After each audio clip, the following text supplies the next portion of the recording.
The cabin lights glow softly over rows of plush leather seats. First class feels quiet, almost sacred, until a sharp voice slices through. A middle-aged woman, dressed in designer clothes, waves down a flight attendant.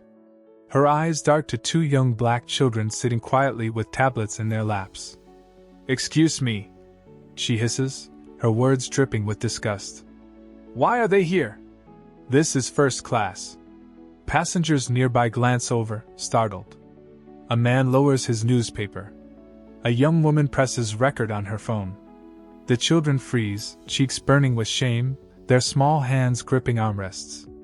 The flight attendant stammers, caught off guard. The air feels heavy, tense, almost choking. A family trip has suddenly turned into a public trial. The woman's voice grows louder. "This is unacceptable. These kids don't belong up here. Move them back." Murmurs ripple through the cabin. Some look away, avoiding confrontation. Others watch with disbelief. And yet, one woman is watching closer than anyone. Someone the entitled passenger has no idea about. Cliffhanger.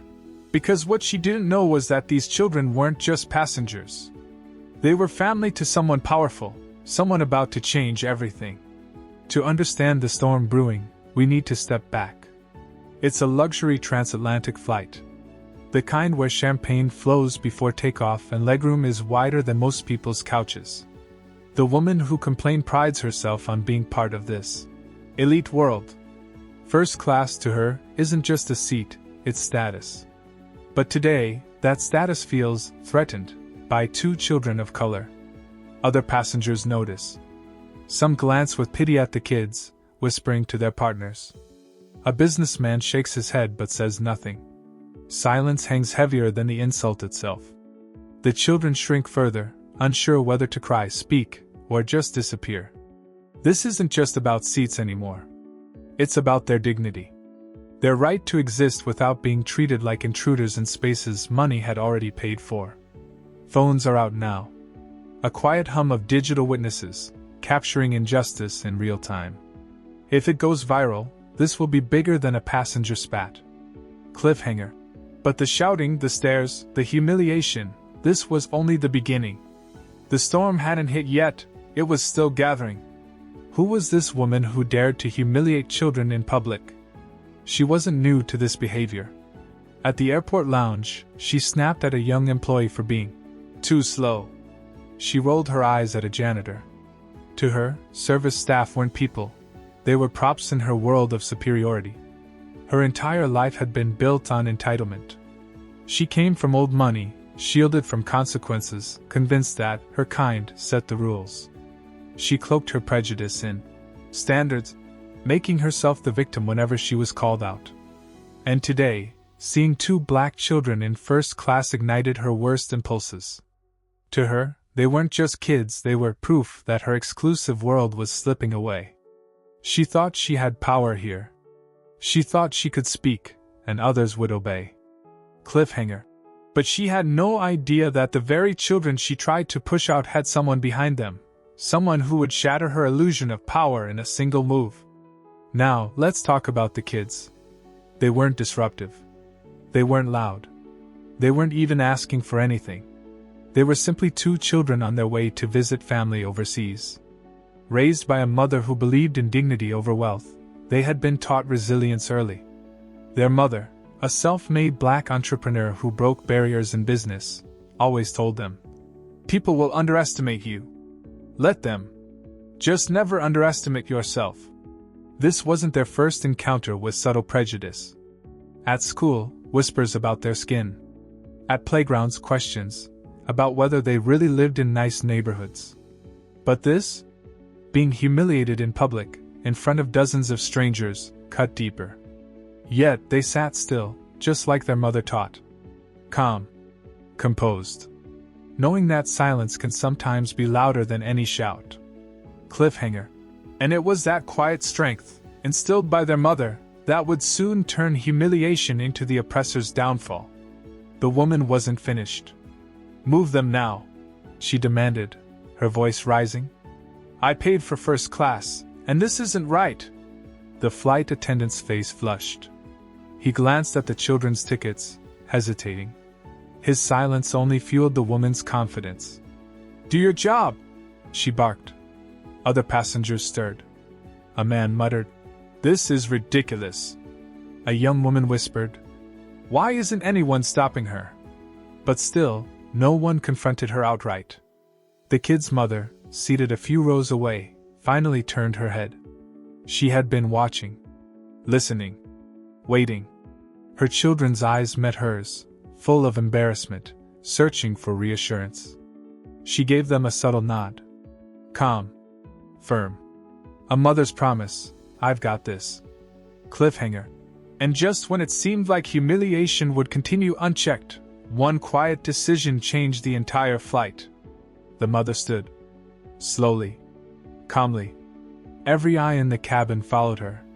She walked toward the flight attendant and the complaining passenger, her posture tall, her voice steady. "Is there a problem with my children?"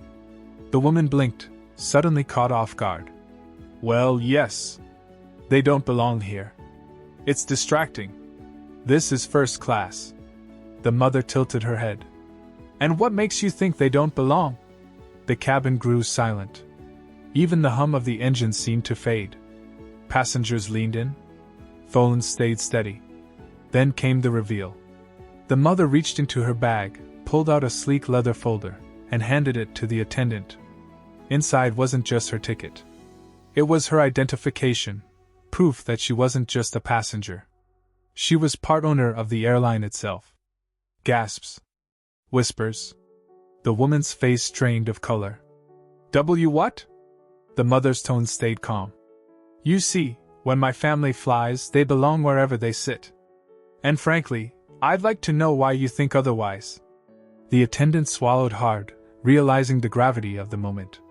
The entitled passenger stammered excuses, her bravado collapsing. The mother lifted her phone, dialed a number, and spoke quietly. Within minutes, a supervisor from the ground was patched through. The result?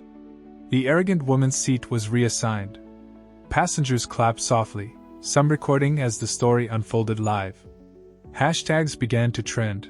Hashtag airline justice. Hashtag respect the kids. Cliffhanger. By the time the truth was out, the woman's flight, and her reputation, would never be the same. The plane landed hours later, but the story didn't. Clips uploaded mid-flight exploded online. Within hours, millions had seen it. Hashtags like hashtag first-class racism and hashtag justice for the kids trended globally. News anchors debated it. Talk shows replayed it. The woman at the center? Her face became a symbol of entitlement exposed.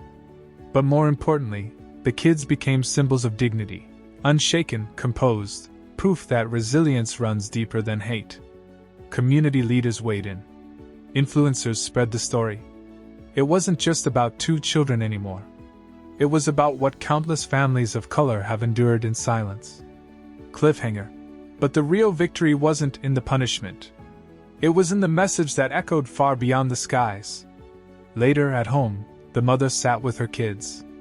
"You were brave," she told them. "You didn't let her break you."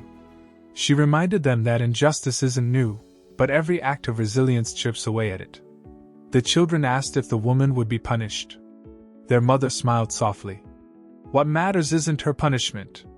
It's that the world saw you stand tall. You showed dignity when someone tried to take it away. That's more powerful than anything else." The story spread not just as outrage, but as inspiration. Parents showed their kids. Teachers shared it in classrooms. The moral was clear: dignity doesn't come from money, or class, or skin color. It comes from humanity. Cliffhanger. Because this wasn't just one family's fight. It was everyone's. The narrator brings it full circle. So when a passenger tried to erase 2 children from first class, she didn't just pick a fight on a plane. She picked a fight with dignity itself, and dignity won. A beat of silence.